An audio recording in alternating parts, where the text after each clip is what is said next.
Hi, Mystery Recapped here. Today, I'm going to explain a fantasy horror movie called Horns. Spoilers ahead. Watch out and take care.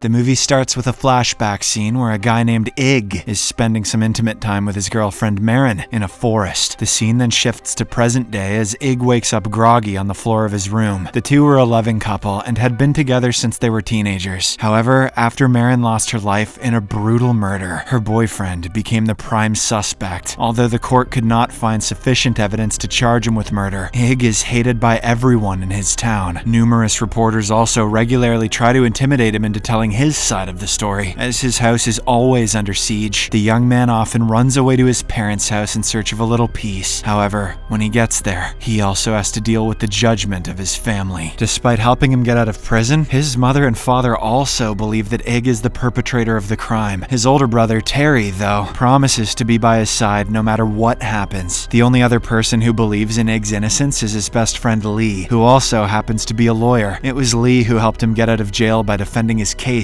after he was arrested for murder. However, when the two friends meet up, Lee reveals that the forensics laboratory where Marin's body was taken has just been set on fire, and all the blood samples have been destroyed. On top of that, the police have obtained a new statement from an anonymous witness who claims to have seen Iggy dragging his girlfriend into a car on the night of the murder. That evening, Marin's father Dale and some of her acquaintances go to the treehouse where she was found dead to pay their respects. Coincidentally, Iggy is also hiding inside the treehouse and has been drinking heavily for the past couple of hours. He knows he's not welcome there, as Dale also holds him responsible for his daughter's death. Later, when everyone leaves, Iggy begins to destroy Marin's memorial and even urinates on it. Suddenly, one of his longtime friends, Glenna, appears and tries to stop him from getting into further trouble, but one thing leads to another, and they end up making love. The next morning when Iggy wakes up, he notices that horns are starting to grow on his forehead. This scares him shitless, and he immediately asks Glenna if she can see them too. However, instead of answering the question, she begins to confess her darkest thoughts while devouring a box of donuts. A confused Iggy then goes to a doctor for help and sits down at the reception desk to fill out the admission form. Meanwhile, a bratty child starts screaming and scattering all her toys around the waiting room. Desperate at not being able to control her daughter, the woman sitting next to Iggy reveals that her real desire is to leave that spoiled little girl right here and walk away. This once again freaks out our hero. Why's everyone acting like Professor Lockhart at the end of Chamber of Secrets? And he silently leaves from there. Later, when he hears the nurse say that she is being betrayed by her boyfriend, Iggy finally realizes that everyone is revealing their secrets to him. Inside the doctor's office, he is sedated and begins to dream about the time when he first met Marin. It was in a church, and the two exchanged a few glances during service. Before leaving, he found a broken necklace that Marin had forgotten in the pew. Iggy's dream then shifts to the day when he and his friends were playing by the beach. One of his friends, Eric, challenged him to go down the ramp in a shopping trolley. Glenna pleads for him not to do so, though secretly she thinks to herself that she'll probably bang him in a treehouse someday if he does do it. But despite the pleas, he decides to accept the challenge and ends up falling into the sea and getting stuck. Seeing his friend in danger, Lee quickly jumped in and somehow managed to get him out. That afternoon, Lee fixed Marin's crucifix so that his friend could give it back to her in exchange for a firecracker. Ever since that day, the two began to grow closer and never parted again. During a conversation, Iggy discovered that Marin's mother had died of cancer the previous year, and she had recently moved to this town with her father. As they grew closer, Iggy decided to take Marin to a house in the middle of the forest, and it became their favorite spot. When Iggy wakes up in the present, he discovers that his horns are still intact. This makes him really upset, so he decides to ask the local pastor, Father Mold, for help. But as soon as the old man sees the horns, he gets frightened and says that nothing can be done now. According to Father Mold, Iggy is being punished by God. In the next scene, Iggy goes to his best friend and shockingly learns that Lee cannot see his horns. He therefore comes to the conclusion that good people cannot see them. While visiting his parents' house, Iggy approaches his mother and discovers terrible things about her. She says that she is tired of listening to her son's problems and cannot stand the sight of him any longer. This devastates Iggy, and he proceeds to leave, but bumps into his father along the way. Dad then reveals that he he hates his son for what he did to Marin because the girl was the best part of Igg's life. He also admits that he set the forensics lab on fire because he feels duty-bound to protect his son. Upon hearing all of this, an emotionally wrecked Iggy decides to take matters into his own hands. He now wants to use his powers to find out who murdered his girlfriend. Iggy immediately gets into his car and drives to the bar in hopes of finding some answers. However, as usual, he is followed by countless reporters. Fed up with the constant harassment, Iggy comes up with an idea. He suggests that the journalists battle each other and the winner will get to do an exclusive interview with him. The plan surprisingly works and chaos ensues, allowing Iggy to enter the bar. Without wasting any time, he then uses his powers to force everyone to reveal whatever information they know about the night Marin died. Iggy gets a lot of accounts from different customers, but none of them seem to be of any use to him. Just as he is about to leave, an old man reveals that a waitress saw him and Marin on that fateful night. She was the one who reported to the police about seeing Iggy dragging Marin's lifeless body in his car. Following this, Iggy gets back to his car and starts thinking about the day when he was going to propose to the love of his life. Only Lee and Terry knew about the surprise, and they were supposed to show up at the bar to celebrate. However, when the couple met, Marin revealed that she was moving to Los Angeles and no longer wanted to continue their relationship. This eventually led to an argument, as Iggy believed that she was in love with someone else. When the matter escalated, Marin simply got up and left. Shortly after, Terry showed up at the bar thinking the proposal had been successful. However, a distraught Iggy completely ignored him and left without any explanation. He then got into his car and drove around aimlessly until he found a quiet place to fall asleep. The next morning, Iggy was awakened by two police officers who inquired when was the last time he saw Marin. This sent him into panic mode, and he immediately realized that something bad happened to her. Feeling guilty about fighting with her last night, Iggy got emotional and said that it was all his fault. Unfortunately, the cops took it as self-admission of the crime, and from that point onwards, Iggy became the prime suspect in Marin's murder. Back in the present, Iggy confronts the waitress who had reported him as the suspect. He asks why she lied to the police about seeing him drag Marin into the car. In response, she smirks arrogantly and says she just wanted to be famous and appear on TV. An enraged Iggy tries to question her more, but she hastily departs from there. After discovering the truth, Iggy goes to the restaurant where his brother works as a musician. He reveals that he has found out about the anonymous witness and now wants his brother to go to the police station to give a statement. However, Terry responds by dropping a major bombshell. He admits that he had given Marin a lift home on that fateful night. Upon hearing this, Iggy is filled with rage and he attacks his brother aggressively. Terry claims that he offered to take the young woman home, but on the way, she decided to get out of the car. He tried to call her back, but she said she needed to go to the treehouse. As Terry was drunk and tired, he simply decided to wait for her and ended up falling asleep. The next morning, when he woke up, he found a blood-stained stone on the driver's seat. This freaked him out and he immediately rushed into the woods to look for Marin, only to find her lifeless body near a tree. Terry was devastated by the sight, but he was more worried that he would be tried as the suspect. Therefore, he got rid of all the evidence that could link him to the crime. He also decided not to tell anyone about what happened on that fateful day. In the present, Iggy realizes that his brother knew vital information that could have helped him clear his name. In a fit of rage, he starts beating Terry, but the cops soon arrive and arrest him for creating a scene. The next morning, Lee manages to bail him out and the two friends engage in conversation, but in the midst of it, Iggy notices him wearing Marin's crucifix. This suddenly makes him realize that his best friend was the guy she was in love with, and that's why they broke up. That night, Iggy goes to an abandoned building and tries his best to remove those bizarre horns by banging his head on a concrete wall, but soon enough, he realizes that the place is infested with snakes, and they are all crawling towards him. He immediately grabs a piece of wood to defend himself, but realizes that the snakes do not want to hurt him. Instead, one of the reptiles climbs onto him and positions itself around his neck like a pet. The snake has him confused for Megan the Stallion. At this moment, Iggy is seized by an even stronger desire for revenge against all those who have wronged him. He decides to teach them all a lesson, starting with the waitress. Later, as she is preparing to go home after her shift ends, Iggy sneaks up behind her car. He then commands one of his snakes to bite her face, destroying the very thing she was obsessed with, her beauty. Next, he drives to his brother's house and catches him using all kinds of illicit substances. Iggy uses his powers to force him to ingest all the substances at once. His aim is not to eliminate Terry, but to make him fall into a coma and make him suffer everything that Marin went through. Minutes minutes later, Terry has frightening hallucinations, and he goes into a state of complete shock. After this, Iggy arranges a meeting with Lee and immediately pulls off Marin's necklace from his neck. Surprisingly, the latter is now able to see the horns, and it turns out the necklace was preventing him from doing so. Now that Lee is exposed to the magic, he ends up revealing that it was him who killed Marin. Following this, we are shown a montage of flashbacks. It is revealed that Lee was also in love with Marin and was deeply jealous of Iggy throughout their childhood. On the night that Marin broke up with Iggy, Lee followed her into the woods. He wrongfully thought that she had been sending him signals and that she broke up with Iggy to be with him. When Marin insisted that she loved Iggy more than anyone in the world, Lee forced himself on her in a jealous rage and killed her with a rock. He then stole her necklace and planted the bloody rock in Terry's car. Back in the present, a fight breaks out between the two men, and Lee eventually overpowers Iggy. After beating him up badly, he puts him in his car and lights it on fire. He then returns to the city, claiming that Iggy confessed to the crime and committed the unthinkable. Unbeknownst to him, the horns save Iggy from the fire. Though he is horrifically burned and disfigured, he drags himself to Marin's house and finally manages to convince her father that he is innocent. After this, he puts the locket around his neck, as it is the only memory he has of his beloved. As soon as Iggy does so, his body is miraculously restored and the horns disappear. Marin's dad then hands him the key to her lockbox, which he quickly opens. Inside it, Iggy finds a note from Marin, revealing that she knew he was going to propose. He tearfully reads on as the letter explains that she was dying of cancer and did not want him to suffer, so she pushed him away under the pretense of loving someone else. Following this, Iggy goes to visit his brother, who is recovering at the hospital. He reveals that it was his best friend Lee behind all of this. Terry is shocked by the information, as he always thought Lee was a good guy. He offers to help his brother get revenge, but Iggy knows Terry isn't in the condition to move, so he decides to go alone. He soon arrives at Lee's house, but realizes that the latter has no recollection of the earlier fight between them. Thus, he invites Lee to take a walk in the forest and leads him to the spot where Marin was killed. Shortly after, Terry also shows up with a police officer, and they corner Lee to make a confession. However, when everyone is distracted, the cunning guy snatches the officer's gun and kills him, while also injuring Terry. At this critical moment, Iggy tears off Marin's necklace, causing him to sprout a pair of wings and burst into flames. He eventually transforms into a demonic monster with big horns and a flaming body. A terrified Lee shoots him several times at point-blank range, but Iggy is still standing. In his wounded state, he approaches his ex-best friend and stabs him with his horns. He then telepathically forces a snake down Lee's throat, killing him for good. In the final scene, Iggy succumbs to his injuries and drops to the floor. As Terry cries in despair, Iggy's smoldering corpse turns to hardened ash, and he appears to be reunited with Marin in the afterlife.